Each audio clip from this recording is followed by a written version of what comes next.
Hi everyone, this is Victor Bhardwaj and welcome to lecture 2 of mensuration. तो friends, इस lecture को start करने से पहले आपको मैं ये बता दूं कि अगर आपने लेक्चर 1 की वीडियो नहीं देखी है इस चैप्टर की, तो आप लोग नीचे जाके देख सकते हो, क्योंकि वहां पे आपको लेक्चर 1 की वीडियो की लिंक मिल जाएगी। इसलिए यार मेक श्योर कि आप लोग वीडियो देख लेना लेक्चर 1 की, क्योंकि उसमें आपको एक अच्छी क्लैरिटी मिलेगी कॉन्सेप्ट की। एंड जब आप लेक्चर 2 की वीडियो देखोगे तब आपको सारी चीजें अच्छे से समझ में आएगी। इसलिए make sure as per your convenience कि आप लोग लेक्चर 1 की वीडियो इस चैप्टर की देख लेना। नीचे डिस्क्रिप्शन में लिंक मिल जाएगी आपको लेक्चर 1 की। करेक्ट।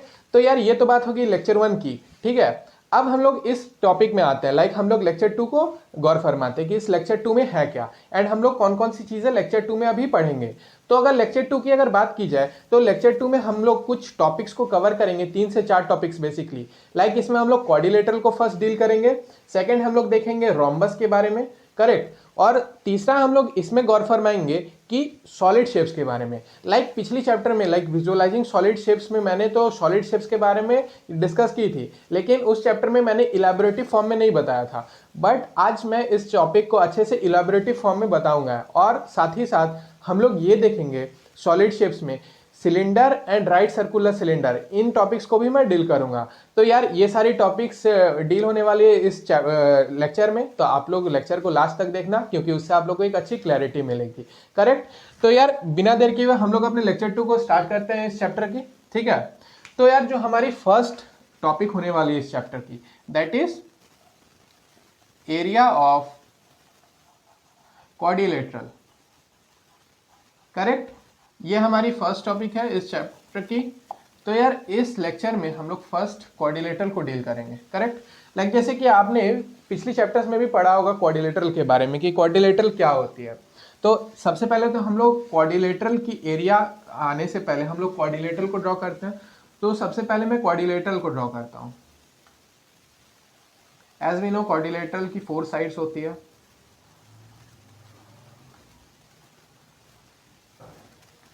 करेक्ट। ये हमारी क्वाड्रिलेटरल बन गई। इसको मैं नेम दे देता हूं ABCD। करेक्ट।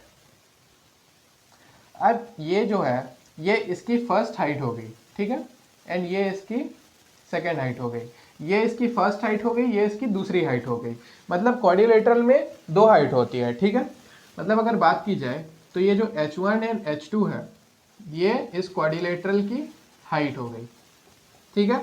और जैसा कि आप देख सकते हो कि ये जो BD है ये BD इसकी डायगोनल हो गई। किसकी डायगोनल हो गई? क्वाड्रिलेटरल की, ठीक है। तो इस क्वाड्रिलेटरल में जैसा कि हम लोग देख सकते हैं कि ये ABCD एक क्वाड्रिलेटरल मैंने ड्रॉ कर दी। इसमें जो ये H1 एंड H2 है, ये H1 एंड H2 इसकी हाइट हो जाती है, और साथ ही साथ ये जो BD है एक पॉइंट से दूसरे पॉइंट में ये जाके जो मीट कर रही है ये इसकी डायगोनल हो गई। करेक्ट। तो ये हमारी क्वाड्रिलेटरल आ गई। तो अब हम लोग क्या डील करेंगे कि जैसे कि जो क्वाड्रिलेटरल है, क्वाड्रिलेटरल की एरिया क्या होती है, ठीक है। तो हम लोग इसमें गौर फरमाते हैं कि एरिया की अगर हम लोग बात करें क्वाड्रिलेटरल की, तो क्वाड्रिलेटरल की एरिया हो जाती है half into D into H1 plus H2। ये क्वाड्रिलेटरल की एरिया हो जाती है। क्या हो जाती है? Half into D into H1 plus H2। अब इसमें क्या है, अब ये जो D है, D इसकी डायगोनल हो जाती है क्वाड्रिलेटरल की, और ये जो H1 एंड H2 है ये H1 एंड H2 इसकी हाइट हो जाती है क्वाड्रिलेटरल की। तो फ्रेंड्स इसी के थ्रू आप किसी भी क्वाड्रिलेटरल की एरिया फाइंड कर सकते हो, जस्ट बिकॉज इस फॉर्मूले का आप लोग याद रख लेना कि ये फॉर्मूले हो जाती है क्वाड्रिलेटरल की एरिया फाइंड करने के लिए। एंड इससे आप लोग कोई भी क्वाड्रिलेटरल की एरिया फाइंड कर सकते हो विदाउट एनी प्रॉब्लम। करेक्ट। तो ये चीज़ हो जाती है जैसा कि मैंने बताया कि इसकी एक डायगोनल होती है, ठीक है। उसके बाद इसकी 2 हाइट हो जाती है, जैसा कि यहाँ पे आप देख सकते हो कि H1 एंड H2 इसकी 2 हाइट हो गई। तो इसी से हमारी एरिया निकल के आ गई क्वाड्रिलेटरल की, half into D into H1 plus H2। तो यही है यार क्वाड्रिलेटरल की एरिया। इससे आप लोग एरिया फाइंड कर सकते हो इजीली क्वाड्रिलेटरल की। तो यार अगर आपको ये लिखना हो तो आप लोग पॉज करके लिख सकते हो इसे। तो यार अब हम लोग एक क्वेश्चन सॉल्व कर लेते हैं जिससे आप लोगों को एक अच्छी क्लैरिटी मिलेगी और उसके बाद आप लोग कोई भी क्वाड्रिलेटरल की एरिया आसानी से फाइंड कर सकते हो। तो यहाँ पे जैसा कि आप देख सकते हो कि यहाँ पे एक क्वेश्चन दे रखा है, तो सबसे पहले हम लोग गौर फरमाते हैं कि इस क्वेश्चन में क्या दे रखा है। तो यहाँ पे पढ़ के देखते हैं हम लोग क्या है इसमें कि the diagonal of a quadrilateral field is 24 metre and the perpendicular dropped from it from the remaining opposite vertices are 8 meter and 13 meter. Find the area of the field. अब हमें एरिया फाइंड करनी है field की, किस field की? Quadrilateral field की। मतलब कि हमें एरिया फाइंड करनी है क्वाड्रिलेटरल की। तो हमारी सबसे पहली फर्स्ट अप्रोच क्या रहेगी कि हम लोग एक डायग्राम बनाएंगे, करेक्ट। तो यहाँ पे मैं एक डायग्राम बनाता हूं कि लाइक जैसे कि क्वाड्रिलेटरल गिवन है, इसको मैं नेम दे देता हूं ABCD, ठीक है। इसकी डायगोनल गिवन है 24 मीटर, ठीक है, 24 मीटर इसकी डायगोनल गिवन है और इसकी जो हाइट है वो हाइट गिवन है 8 मीटर एंड 13 मीटर। तो इसकी हाइट गिवन है 8 metre and 13 metre, correct. Now we have to find the area of this quadrilateral. तो सबसे पहले हम लोग क्या करेंगे कि लाइक जैसे कि जो भी क्वेश्चन आप बना रहे हो तो सबसे पहले उसकी जो गिवन वैल्यूज है वो हम लोग लिख लेंगे। तो इसमें क्या क्या गिवन है, लाइक इसकी डायगोनल गिवन है 24 मीटर, इसकी साइड गिवन है, साइड मतलब इसकी जो हाइट गिवन है H1 एंड H2, तो 8 सेंटीमीटर हाइट गिवन है एंड H2 गिवन है 13 मीटर। 8 मीटर एंड 13 मीटर दो हाइट इसकी गिवन है। Now we will find the area of field. Now we will find the area of field. तो as we know कि area of quadrilateral हो जाती है, जैसा कि हमने अभी डिस्कस की कि एरिया ऑफ क्वाड्रिलेटरल हो जाती है half into D into H1 plus H2। ये H1 एंड H2 क्या है, इन ये क्वाड्रिलेटरल की ये हाइट हो जाती है, तो ये हाइट की सम हो जाती है, करेक्ट। तो एरिया ऑफ फील्ड क्या हो जाती है, half into D into H1 plus H2। तो ये बस ये फॉर्मूला हो जाती है and we will put the values in it. तो बस अब हम लोग वैल्यू पुट करेंगे। तो 1/2 इंटू, जैसे कि डी की वैल्यू 24 है so we will put 24 into, अब H1 प्लस H2 है तो we will put H1 that is 8 metre plus H2 that is 13 metre. तो ये इसकी वैल्यू गिवन है। अब क्या करेंगे, अब हम लोग सॉल्व करेंगे इसे। लाइक इसी प्रोसेस में मैं इसे सॉल्व करता हूँ। लाइक ये चीज़ कैंसिल आउट हो जाएगी, 2 एंड 24 12 टाइम्स में, 2 के टेबल में 24 12 टाइम्स में चल जाती है, सो 12 इंटू ये 8 प्लस 13 है तो 8 प्लस 13 दैट इज 21। तो अब हम लोग 12 इंटू 21 करेंगे तो इसकी अराउंड आंसर आएगी 252 मीटर स्क्वायर। तो ये आंसर आ गई हमारी इस क्वाड्रिलेटरल की। तो क्वाड्रिलेटरल की एरिया निकल के आ गई यार हमारी, that is 252 metre square, correct. तो ऐसे ही आपको करना है कि क्या किया मैंने इसमें कि लाइक जो क्वेश्चन गिवन थी उस क्वेश्चन को मैंने एक डायग्रामिक फॉर्म में मैंने इसे सॉल्व किया। उसके बाद जो इसकी वैल्यू गिवन थी वो वैल्यू को मैंने लिखा।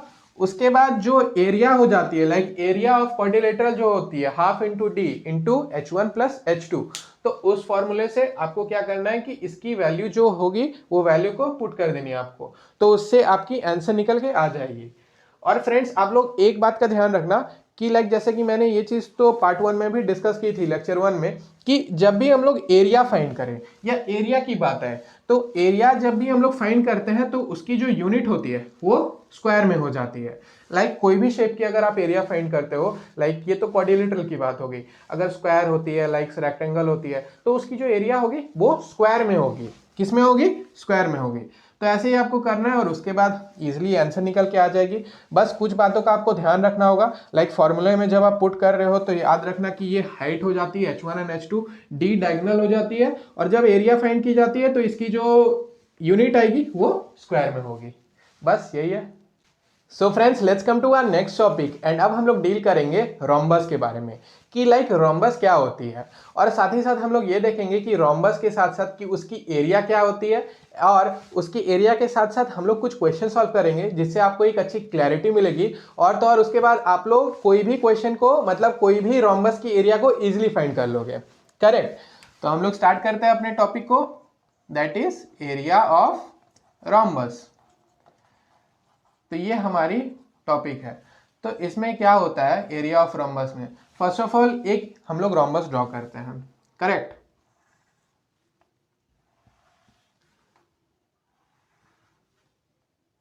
तो मैंने ये एक रोम्बस बना दिया, इसको मैं नेम दे देता हूं ABCD, ठीक है। एंड एज वी नो कि in a rhombus all sides are equal and diagonal bisect each other, correct, diagonal bisect each other. तो यहाँ पे दो डायगोनल्स हैं, तो दो डायगोनल्स हैं, तो दोनों डायगोनल को मैं एक काम करता हूँ कि इसको मैं नेम दे देता हूँ, लाइक इस वाले जो डायगोनल को, लाइक BD को मैं नेम दे देता हूँ D1, एंड ये जो AC है ये हमारी दूसरी डायगोनल, इसे मैं नेम दे देता हूँ D2, करेक्ट। BD को मैंने नेम दे दिया D1 एंड AC को मैंने नेम दिया D2, करेक्ट। तो ये हमारी दो डायगोनल होगी। एंड एज वी नो कि डायगोनल्स जो होती है रोम्बस की वो बाइसेक्ट करती है ईच अदर, एंड यहाँ पे 90 डिग्री फॉर्म करती है, ठीक है। And all sides are equal in diagonal, हम लोग जानते हैं रोम्बस में, ठीक है। तो ये बात होगी रोम्बस की। अब हम लोग अपने पार्ट में आते हैं कि रोम्बस की एरिया क्या होती है, ठीक है। अब अगर एरिया की अगर हम लोग बात करें, ठीक है, रोम्बस की, तो रोम्बस की एरिया हो जाती है half into D1 into D2, ये रोम्बस की एरिया हो जाती है। क्या एरिया हो जाती है, half into D1 into D2। ये D1 एंड D2 क्या है, ये इसकी डायगोनल हो जाती है, like D1 and D2 are its two diagonal. D1 and D2 इसकी दो डायगोनल हो जाती है। तो यार इसी से आप किसी भी रोम्बस की एरिया फाइंड कर सकते हो इस फॉर्मूले से, half into D1 into D2 से। मतलब इसको करना क्या है, इसको आप लोग ऐसे भी समझ सकते हो कि like product of two diagonals divided by 2, क्योंकि प्रोडक्ट ये दोनों चीज मल्टीप्लाई हो रही है, D1 एंड D2 दो डायगोनल है, तो इसको हम लोग बोल सकते हैं कि प्रोडक्ट ऑफ डायगोनल, क्योंकि इन दोनों का हम लोग मल्टीप्लाई कर रहे हैं और मल्टीप्लाई करने के साथ डिवाइड कर दे रहे हैं 2 से, तो हम लोग ये बोल सकते हैं कि एरिया ऑफ रोम्बस हो जाती है product of diagonal divided by 2। तो ऐसे भी आप बोल सकते हो कि एरिया ऑफ रोम्बस हो जाती है product of diagonal divided by 2, तो ये चीज हो जाती है। अदरवाइज इसको आप ऐसे बोल सकते हो कि area of rhombus is equal to half into D1 into D2। तो यार इससे आप किसी भी रोम्बस की एरिया फाइंड कर सकते हो इससे। तो यार अगर आपको मन है तो इसको आप लोग लिख सकते हो पॉज करके, एज फॉर योर कन्वीनियंस। सो यार अब हम लोग एक क्वेश्चन सॉल्व कर लेते हैं कि लाइक रोम्बस के बेस में, जिससे आप लोग को एक मजेदार सी क्लैरिटी मिलेगी, करेक्ट। तो यहाँ पे जैसे कि एक क्वेश्चन दे रखा है, तो इसको मैं पढ़ता हूँ कि इस क्वेश्चन में क्या है। तो इस क्वेश्चन में अगर जाएं तो इसमें है कि a floor of a building consist of 300 tiles which are rhombus shaped and each of its diagonal are 45 centimetre and 30 centimetre in length. Find the total cost of polishing the floor if the cost per metre square is ₹4। ठीक है, तो ये question है। तो इस question में क्या कह रहा है हमें कि लाइक जैसे कि एक बिल्डिंग है, ठीक है, और उस बिल्डिंग में एक फ्लोर है, उस फ्लोर में टोटल 300 टाइल्स की रिक्वायरमेंट हो रही है, ठीक है। कितने टाइल्स की वहां पे, कितने टाइल्स लग रहे हैं वहां पे, 300 टाइल्स, ठीक है। और जो टाइल्स है, वो जो टाइल की शेप है वो रोम्बस की शेप में है, करेक्ट, रोम्बस की शेप में। साथ ही साथ उसकी डायगोनल गिवन है 45 centimetre and 30 centimetre in length. अब हमें क्या करना है कि find the total cost of polishing the floor. हमें क्या फाइंड करनी है, हमें उस फ्लोर की पॉलिशिंग की कॉस्ट फाइंड करनी है।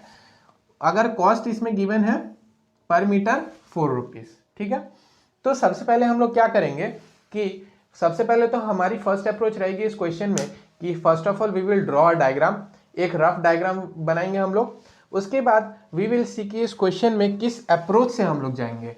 Like first of all what we will do कि हम लोग एरिया फाइंड करेंगे। किसकी एरिया फाइंड करेंगे, रोम्बस की। तो एक रोम्बस की एरिया फाइंड करेंगे जस्ट बिकॉज कि रोम्बस जो है वो टाइल्स के शेप में है। तो एज वी नो कि एक की एरिया जब फाइंड कर लेंगे तो एक के एरिया को हम लोग फाइंड करने के बाद 300 से मल्टीप्लाई कर देंगे, क्योंकि उस फ्लोर में टोटल 300 टाइल्स लग रहे हैं, करेक्ट। तो उससे हमें एरिया निकल के आ जाएगी, और जब एरिया निकल के आ गई उसके बाद we will multiply by the cost, तो उससे we will get the polishing cost. तो यार इसको हम लोग सॉल्व करते हैं, उसके बाद आपको समझ में आएगी कि इस क्वेश्चन में कैसे जाना है। तो first of all we will draw a diagram, correct. First of all we will draw a diagram.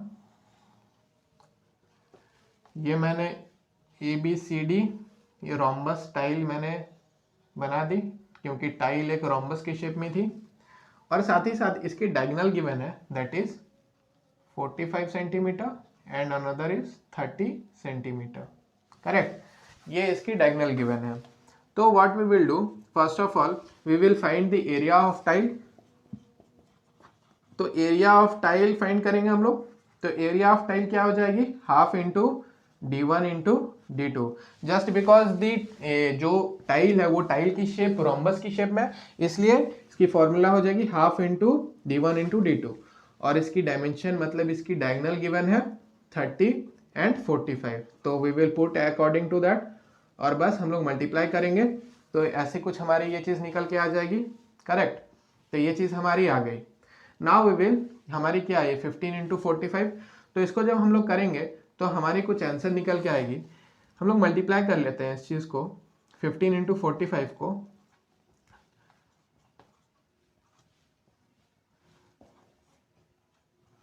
तो ये हमारी निकल के आ गई दैट इज 675। तो ये 675 हमारी क्या निकल के आ गई, ये हमारी एरिया निकल के आ गई रोम्बस की, करेक्ट। ये हमारी रोम्बस की एरिया निकल के आ गई।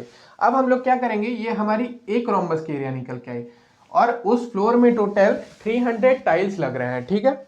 तो वी विल मल्टीप्लाई बाय 300 क्योंकि 300 टाइल्स की एरिया निकालने के लिए। तो we will write area of 300 tiles equals to 675 into 300, correct. So we will multiply this 675 into 3, correct. This is coming, that is 2025 and 00. This is coming, this is centimeter square, correct. This is centimeter square. अब क्या करेंगे यार, जैसा कि हमने एक चीज discuss की थी लेक्चर 1 में कि अगर यूनिट्स डिफरेंट है तो उसे एक यूनिट में रखना पड़ेगा, जस्ट बिकॉज कि आप यहाँ पे देख सकते हो कि यहाँ पे जो हमारी आंसर निकल के आई that is in centimetre square, correct. ये क्या चीज में, सेंटीमीटर स्क्वायर में है, बट जो हमारी आंसर निकल के आएगी वो आंसर निकल के आएगी हमारी मीटर स्क्वायर में। तो हम लोग क्या करेंगे, एज वी नो ये चीज हमने डिस्कस की थी कि लाइक जो हमारी आंसर के साथ साथ मतलब जो चीज आएगी, जैसे कि हमने पिछली लेक्चर में डिस्कस की थी कि 1 metre square is equal to 10,000 centimetre square, correct. 1 metre is equal to 10,000 centimetre square. तो इसमें क्या होगा कि लाइक जैसे कि अगर मैं कहूँ कि 1 metre square is equal to 10,000 centimetre square, तो इसमें अगर 1 सेंटीमीटर स्क्वायर की अगर हम लोग बात करें तो 1 सेंटीमीटर स्क्वायर क्या हो जाएगी, 1 बाय 10,000 मीटर स्क्वायर, ये चीज हो जाएगी। तो we will convert it into metre square. तो मीटर स्क्वायर में वी विल कन्वर्ट दिस, तो 202530 is equal to 202530 by 10,000, correct. ये चीज हो जाएगी। अब यहाँ पे क्या करना है हमें कि लाइक जैसे कि वी नो दैट कि ये कैंसिल हो जा रही है ये चीज और यहाँ पे है, सो वी कैन से कि 202.5 मीटर स्क्वायर। तो ये हमारी एरिया निकल के आ गई उस फ्लोर की। तो फ्लोर की एरिया कितनी निकल के आई, 202.5 मीटर स्क्वायर। अब क्या करना है कि जैसा कि यहाँ पे रेट गिवन थी कि 1 मीटर स्क्वायर की कॉस्ट पड़ रही है 4 रुपीज, तो क्या करेंगे हम लोग, वी विल मल्टीप्लाई दिस, तो हमारी कॉस्टिंग निकल के आ जाएगी। तो कॉस्ट के लिए हम लोग मल्टीप्लाई करेंगे cost into area, correct, total cost निकालने के लिए। सो 202.5 इंटू 4 इसे करेंगे तो हमारी आंसर निकल के आएगी 810। तो यार ये हमारी टोटल कॉस्ट निकल के आ गई कि उस फ्लोर की पॉलिशिंग करने में कितनी कैपिटल की रिक्वायरमेंट होगी। तो टोटल अगर हम लोग बात करें तो अगर बात की जाए तो टोटल 810 रुपीज़ की रिक्वायरमेंट पड़ रही है उस पूरे फ्लोर की पॉलिशिंग करने के लिए, क्योंकि एज वी नो कि यहाँ पे जो 1 मीटर स्क्वायर की जो कॉस्ट थी वो 4 रुपीज़ थी। एंड कॉस्ट फाइंड करने के लिए क्या करते हैं हम लोग, एरिया को कॉस्ट से मल्टीप्लाई कर देते हैं, तो उससे टोटल निकल के आ जाती है। तो ये चीज़ है। तो यार ऐसे आप लोग भी सॉल्व कर सकते हो, बट इसमें कुछ चीज़ों का ध्यान रखना है आपको। जैसे कि जब आप सॉल्व कर रहे हो तो first of all you have to make sure कि यूनिट्स को सेम यूनिट्स में रखना है। कि जैसे कि आप देखना कि यहाँ पे मैंने एक चीज़ बताई कि यहाँ पे ये चीज़ मीटर स्क्वायर में थी एंड यहाँ पे ये चीज़ सेंटीमीटर स्क्वायर में थी, इसलिए मैंने एक यूनिट में रखने के लिए फॉर दी बेटर कन्वीनियंस इसको मैंने ये चीज़ की। जस्ट बिकॉज वी नो कि 1 metre square is equal to 10,000 centimetre square and 1 centimetre square is equal to 1/10,000 metre square, इसलिए मैंने सेंटीमीटर स्क्वायर को मीटर स्क्वायर में कन्वर्ट कर दी, जस्ट बिकॉज कि उससे जो कैलकुलेशन होगी वो कैलकुलेशन करने में ईजियर होगी इसलिए। तो यार ऐसे आप लोग भी सॉल्व कर सकते हो, बस 2-3 चीज़ों का आपको ध्यान रखना है और उसके बाद you can get the answer in easily. तो बस ऐसे ही करना है आपको। So friends, let's come to our next topic of this chapter and अब हम लोग डील करेंगे सॉलिड शेप्स को। करेक्ट। तो अब हम लोग देखते हैं कि सॉलिड शेप्स क्या होती है और साथ ही साथ इसके एग्जाम्पल्स देखेंगे, सॉलिड शेप्स किसे कहा जाता है एंड इसमें क्या क्या कौन कौन सी चीज़ें होती है। ठीक है। तो यहाँ पे जैसा कि हम लोग देख सकते हैं कि यहाँ पे जैसे कि इसकी डेफिनेशन दे रखी है, तो इसमें क्या दे रखा है इसको एक बार मैं पढ़ता हूँ। तो इसमें है कि they have 3 measurement that is length, breadth and height, they are known as solid shapes और 3D शेप्स।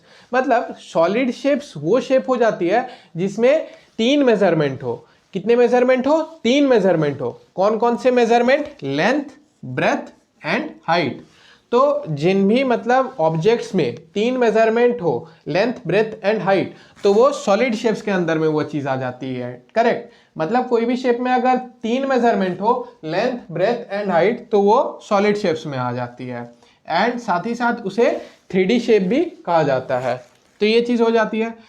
अगर एग्जाम्पल के तौर पे अगर यहाँ पे बात करें तो दैट इज क्यूब हो जाती है एक सॉलिड शेप, सिलेंडर एक हो जाती है सॉलिड शेप, क्यूबॉइड एक सॉलिड शेप हो जाती है, sphere and many more etcetera. तो ये सारी सॉलिड शेप्स हो जाती है, क्यूब, सिलेंडर, क्यूबॉइड, स्फेयर। तो ये सारी सॉलिड शेप्स कैसे होती है? जैसा कि मैंने अभी डिस्कस की कि जैसे कि जो सॉलिड शेप्स के लिए 3 मेजरमेंट की जरूरत पड़ती है, लेंथ, ब्रेथ एंड हाइट, तो जो ऑब्जेक्ट्स में ये 3 मेजरमेंट हो उसे सॉलिड शेप्स के कैटेगरी में रखा गया है एंड उसे 3D शेप भी कहा जाता है। करेक्ट। तो क्यूब, सिलेंडर, क्यूबॉइड, स्फेयर ये सारी सॉलिड शेप्स में आ जाती है। अब हम लोग एक समझते हैं एग्जाम्पल से कि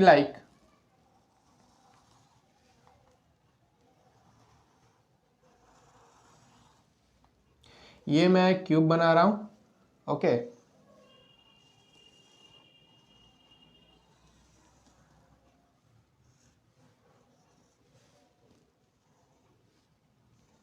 करेक्ट। ये हमारे क्यूब बन गए। अब क्या है इसमें हम लोग समझते हैं।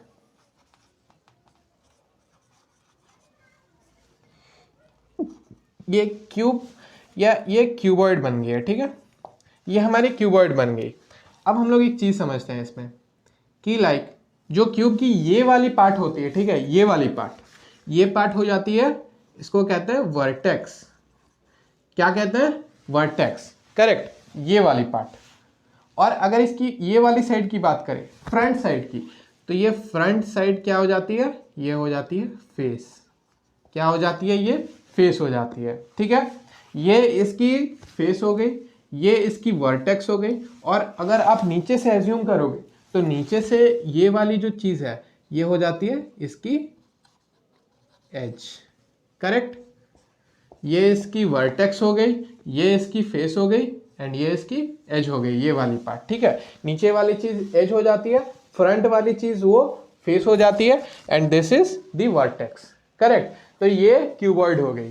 तो जैसा कि हम लोग जानते हैं कि जैसे कि ये भी एक सॉलिड शेप्स हो जाती है। ये सॉलिड शेप कैसे होती है? इसमें लेंथ है, ब्रेथ है एंड हाइट है। तो जिस भी मतलब शेप या ऑब्जेक्ट में ये 3 मेजरमेंट होगी वो सॉलिड शेप्स कहलाएगी और साथ ही साथ वो 3D शेप होगी। तो बस यार यही थी सॉलिड शेप्स में। Friends, let's come to our next topic and अब हम लोग डील करेंगे सिलेंडर को। करेक्ट। कि जैसे कि हमने अभी ये चीज़ समझी कि सॉलिड शेप्स के बारे में कि सॉलिड शेप्स वो शेप्स हो जाते हैं जिसमें 3 मेजरमेंट हो। 3 मेजरमेंट कहने का मतलब जिसमें लेंथ हो, ब्रेथ हो, हाइट हो, तो वो सॉलिड शेप के कैटेगरी में आ जाती है। एंड सॉलिड शेप मतलब 3D शेप, मतलब 3D शेप को ही सॉलिड शेप कहा जाता है। तो एज वी नो कि जैसा कि हमने वो चीज़ें एग्जांपल में देखी, तो जो हमारी सिलेंडर है वो एक सॉलिड शेप के कैटेगरी में आ जाती है, क्योंकि एज वी नो कि इसकी हाइट है, लेंथ है, तो ब्रेथ है, तो इसलिए ये सॉलिड शेप में आ जाती है। तो अब हम लोग सिलेंडर को समझते हैं अच्छे से कि ये सिलेंडर होती क्या है। ठीक है, तो जैसा कि यहाँ पे डेफिनेशन दे रखा है कि it has congruent circular faces, it has congruent circular faces that are parallel to each other.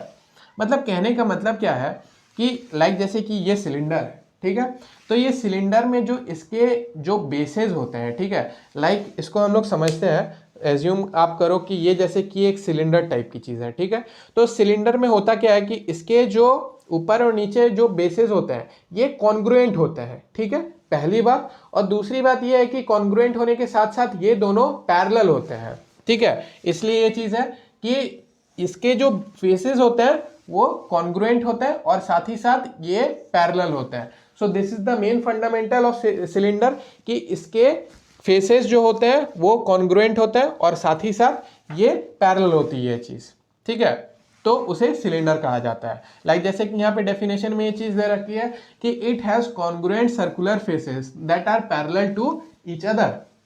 ठीक है, अब हम लोग इस फिगर से समझते हैं कि लाइक जैसे कि ये सिलेंडर है, ठीक है, तो ये जो सिलेंडर है इसमें होता क्या है कि इसकी जो ऊपर वाली पार्ट होती है, मतलब ये एंड ये, तो ये दोनों जो पार्ट होती है ये सर्कुलर बेस बोलते हैं हम लोग, क्योंकि ये सर्कुलर शेप में होती है, तो ये चीज़ सर्कुलर बेस कहलाती है, करेक्ट। और उसके बाद ये जो हॉलो पार्ट है, ये जो पार्ट आप देख रहे हो, इसे क्या कहते हैं हम लोग, कर्व सरफेस या लेटरल सरफेस। मतलब इस वाले पार्ट को आप कर्व सरफेस भी कह सकते हो या लेटरल सरफेस भी कह सकते हो, जैसा कि हमने ये चीज़ डिस्कस की थी पिछले वाले चैप्टर में कि लाइक जैसे कि जो कर्व सरफेस होती है एंड जो लेटरल सरफेस होती है वो बराबर होती है, क्योंकि आप कुछ भी कह सकते हो, कर्व सरफेस भी कह सकते हो या लेटरल सरफेस भी कह सकते हो, दोनों बराबर है, तो इसलिए ठीक है। तो ये चीज़ हो जाती है सिलेंडर में। फिर से हम लोग एक बार देखते हैं कि सिलेंडर में क्या चीज़ें हो जाती है कि इसकी जो सर्कुलर होती है, मतलब सर्कुलर फेसेस, ये सर्कुलर फेसेस पहली बात की ये कॉन्ग्रुएंट होती है, पहली बात, और दूसरी बात की ये सर्कुलर बेसिस कॉन्ग्रुएंट होने के साथ साथ ये सर्कुलर बेसिस पैरेलल होती है, बस यही है, सर्कुलर बेसिस कॉन्ग्रुएंट होती है और ये दोनों पैरेलल होती है, बस यही है सिलेंडर। और बाद बाकी इसके ऊपर और नीचे पार्ट को सर्कुलर बेस कहता है और ये जो हॉलो पार्ट है इसे कर्व सरफेस या लेटरल सरफेस कहा जाता है। So friends, let's come to our last topic of this chapter, and as we know जो हमारी लास्ट टॉपिक होने वाली है वो है राइट सर्कुलर सिलेंडर। तो यार जैसा कि अभी हमने ये चीज़ डिस्कस की सिलेंडर के बारे में, तो अब हम लोग देखेंगे राइट सर्कुलर सिलेंडर को, करेक्ट। तो हम लोग गौर फरमाते हैं राइट सर्कुलर सिलेंडर में। पहले तो हम लोग ये जानेंगे कि राइट सर्कुलर सिलेंडर होती क्या है, और उसके बाद इसमें हम लोग समझेंगे कि ये चीज़ कैसे स्ट्रक्चर्ड होती है, करेक्ट। तो हम लोग देखते हैं, जैसा कि यहाँ पे डेफिनेशन दे रखी है, इसमें है कि the line segment joining the centre of circular faces is perpendicular to the base, this is known as right circular cylinder. मतलब क्या है कि यहाँ पे जैसा कि आप देख सकते हो कि यहाँ पे मैंने डायग्राम बना रखा है राइट सर्कुलर सिलेंडर में। तो इसमें होता क्या है कि एक लाइन सेगमेंट ज्वाइन करती है, ठीक है, दोनों सर्कुलर फेसेस में, एक लाइन सेगमेंट ज्वाइन करती है दोनों सर्कुलर फेसेस में, और तो और ये जो लाइन सेगमेंट होती है ये परपेंडिकुलर होती है। परपेंडिकुलर कहने का मतलब ये 90 डिग्री फॉर्म करती है यहाँ पे, लाइक जैसा कि आप देख सकते हो डायग्राम में, करेक्ट। तो ये चीज़ हो जाती है राइट सर्कुलर सिलेंडर। जैसा कि यहाँ पे डेफिनेशन में ये चीज़ दे रखी थी कि the line segment joining the centre of circular faces is perpendicular to the base, is perpendicular to the base, this is known as right circular cylinder. मतलब जो लाइन सेगमेंट ज्वाइन करती है दोनों सर्कुलर फेसेस में वो perpendicular होती है उसके बेस से, और इसी को राइट सर्कुलर सिलेंडर कहा जाता है। I think I hope you आप समझ चुके होंगे कि किसे सर्कुलर सिलेंडर कहा जाता है, राइट सर्कुलर सिलेंडर, कि एक लाइन सेगमेंट जो ज्वाइन करती है दोनों सर्कुलर फेस में और ये परपेंडिकुलर होती है, मतलब 90 डिग्री फॉर्म करती है, तो इसीलिए इसे राइट सर्कुलर सिलेंडर कहा जाता है। तो बस इसलिए क्योंकि यहाँ पे 90 डिग्री यहाँ पे फॉर्म कर रही है, एज वी नो कि परपेंडिकुलर मीन्स 90 डिग्री, तो इसलिए इसे राइट सर्कुलर सिलेंडर कहा जाता है। Right means we know that कि it's a 90 degree, and circular क्योंकि ये गोल शेप में है, so that's why its name is right circular cylinder. तो बस यार यही कुछ कुछ चीज़ें थी इस लेक्चर में, एंड इसी के साथ साथ हमारी ये लेक्चर इस चैप्टर की यहीं पे एंड होती है, लेक्चर 2। एंड आई होप कि आपको सारे टॉपिक्स एंड कॉन्सेप्ट अच्छे से समझ में आ चुकी होगी इस लेक्चर की, जो हमने अभी डिस्कस की। लाइक हमने कुछ कुछ चीज़ें डिस्कस की, उसको हम लोग रिकॉल करते हैं। लाइक फर्स्ट हमने ये चीज़ डिस्कस की कि एरिया ऑफ जो क्वाड्रिलेटरल होती है, कि एरिया ऑफ क्वाड्रिलेटरल क्या होती है, उसमें हमने कुछ क्वेश्चन सॉल्व किए, ठीक है। साथ ही साथ हमने ये चीज़ डिस्कस की जो एरिया ऑफ रोम्बस होती है, लाइक रोम्बस को स्पेशल क्वाड्रिलेटरल भी कहा जाता है, और उसमें हमने और कुछ क्वेश्चन सॉल्व की, उसकी एरिया फाइंड कैसे की जाती है वो हमने डिस्कस की। साथ ही साथ हमने सॉलिड शेप्स के बारे में जाना कि सॉलिड शेप्स क्या होती है, सॉलिड शेप्स की एग्जाम्पल क्या होती है, और हमने अभी देखा कि cylinder and right circular cylinder के बीच की डिफरेंस क्या होती है। तो यार यही सारी चीज़ें हमने इस लेक्चर में डिस्कस की, तो मैं होप करता हूँ कि आपको सारी टॉपिक्स एंड अच्छी से समझ में आ चुकी होगी। और यार अगर आपको कहीं डाउट आई होगी इस पूरे लेक्चर में तो आप नीचे कमेंट कर सकते हो मुझे, ठीक है। तो फ्रेंड्स इसी के साथ साथ अगर लेक्चर में अच्छी से क्लैरिटी मिले हो तो वीडियो को आप लोग लाइक कर देना, एंड चैनल पर नए हो तो सब्सक्राइब कर लेना। और फ्रेंड्स ऐसी ही अगर आपको नोटिफिकेशन चाहिए होगी तो उस बेल आइकन को हिट करना मत भूलना आप लोग। तो फ्रेंड्स इसी के साथ साथ thank you and keep loving, keep supporting.